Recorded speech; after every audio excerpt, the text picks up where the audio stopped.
evening, and welcome to another episode of Shepherding with Shep, the show about shepherding for shepherds and by shepherds. It is so very good to be back here with you today. As you have noticed, we have not been able to join you here on the telly lately, and it's because we've been finishing up our fall herding season. You know, trying to keep the sheep safe and warm and go do all the things we need to winterize our sheep. Yes. But now we are ready to talk all things shepherding with you. So to start off our new season of Shepherding with Shep, will you welcome my guest today, Pastor Monty. Hello, Pastor Monty.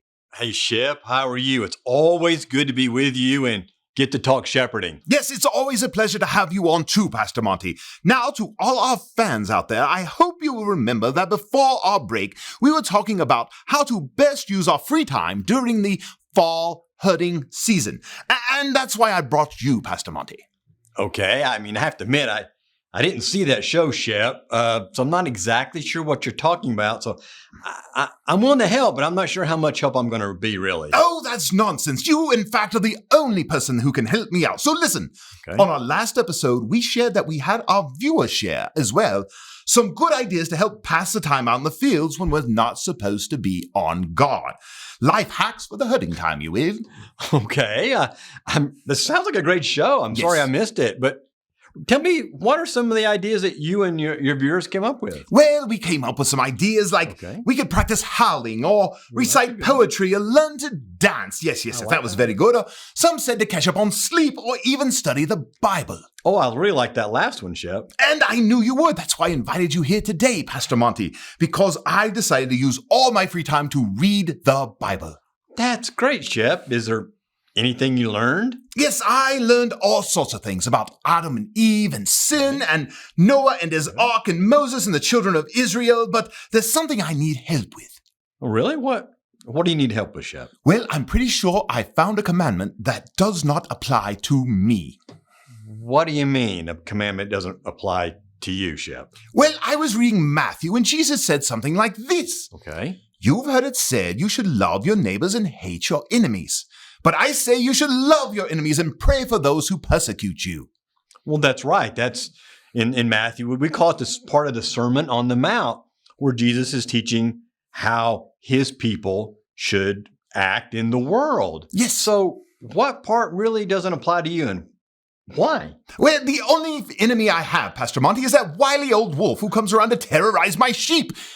And my job is to protect those sheep, so there's no way I can pray for him. So I just need you to tell me I'm right and I can go on hating that wolf. Shep, Yes? we don't get to decide what commandments in the Bible we get to obey and which ones we don't have to obey. What? Why not, Pastor Monty? It makes no sense to pray for that good-for-nothing wolf.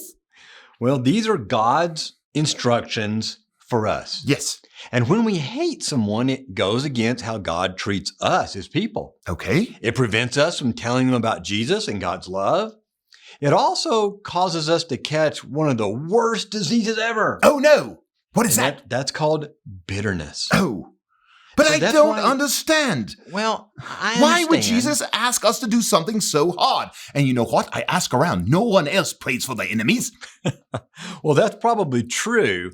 But you know what? He wants us to pray for our enemies because we need to depend on Jesus for that strength. You're right. It's not something that a human being or a sheepdog would normally do. Yes. But you know what? God doesn't want us to do what we feel is right. That's why he's given us his word to give us instruction on what he says is right. Oh. And so we need his help. We need Jesus' help to do that. Wow. I've learned something new today, Pastor Monty. You know, you're a great tool to have around. Why don't you join me on our spring herding break? It would be great to have you out there in the fields. I'm not sure, Shep. I'm not sure I'm really the herding type. Oh, but you'll be missing out on so much, Pastor Monty. The snow, the long nights in the mud, the long walks up hills, and the endless mosquito bites. You'll really like scratching those mosquito bites, Pastor Monty. Doesn't it sound wonderful? I'm almost certain I'm busy then. Are you sure? I'm really sure. Well, maybe next time. Oh, okay, that's your loss. Well, it's time to say goodbye. Pastor Monty, is there anything you would like to say to everyone? Well, thank you, Shep. Okay. Kids, Loving and being nice to other kids who are nice to us is actually kind of easy. But being nice and kind and telling people about God and His love who aren't nice to us, it really is difficult. But God will help us when we choose to pray for them. Will you pray for those people that aren't nice to you, that maybe don't really like you very much? Okay, kids, thanks for being with us, and we'll see you next time. Are you forgetting something again? Yeah, sorry, Chef. Forgot. It's your show, not mine. Please, go ahead. Okay, very well. Join me next time as we discuss what type of conditioners to use on your sheep during those damp, rainy months so you can get the best color and shine in their wool. We will see you again next time on Shepherding with Shep. Ta-ta! Bye, kids.